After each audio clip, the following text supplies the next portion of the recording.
Hi and welcome back.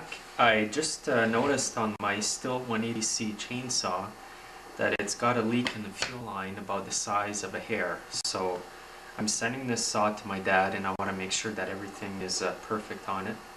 So I'll be showing you today how to remove the fuel line. The first thing to do is to remove the top cover. The next thing I'm going to do is flip the saw over on its side like this. If you've got any fuel in the fuel tank, you want to drain that, and you need to remove the gas gap from inside the fuel tank there. So to completely remove the fuel cap from the saw, you need to remove the plastic piece that's inside the fuel tank here.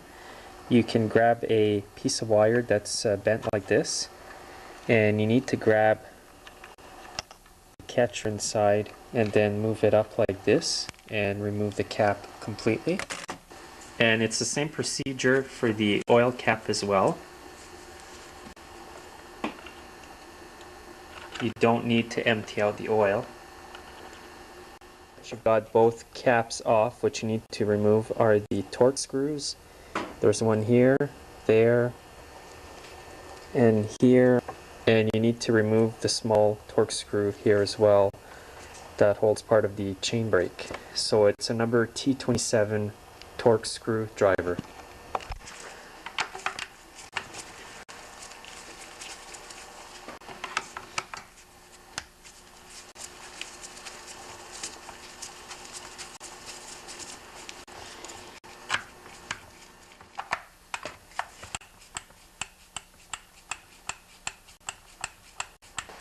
So once you've got all the torque screws off, you got to lift up part of the chain brake over here and get it off the recoil, and then lift up.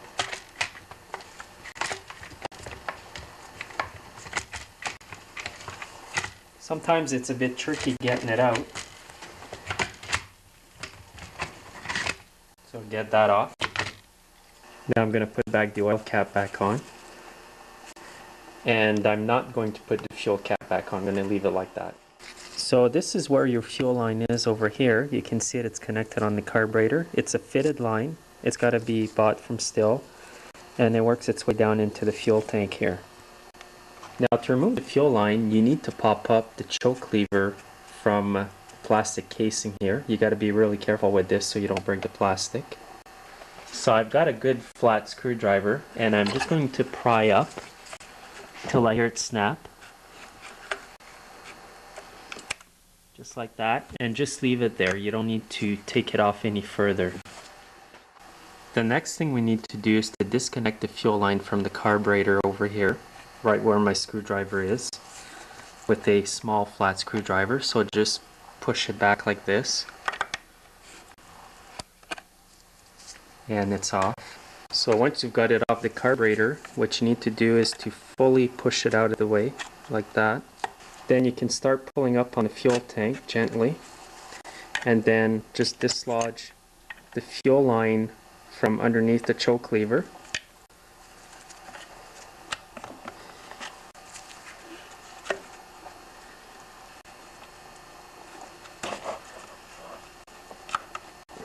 Now that you've got the line freed up, the fuel tank's just going to come out with the fuel line in it. So now that you've got the fuel tank out, we're going to remove the fitted fuel line from the fuel tank. So to do this, grab that piece of wire you used previously and reach into the fuel tank, grab the hose and the filter and bring it out.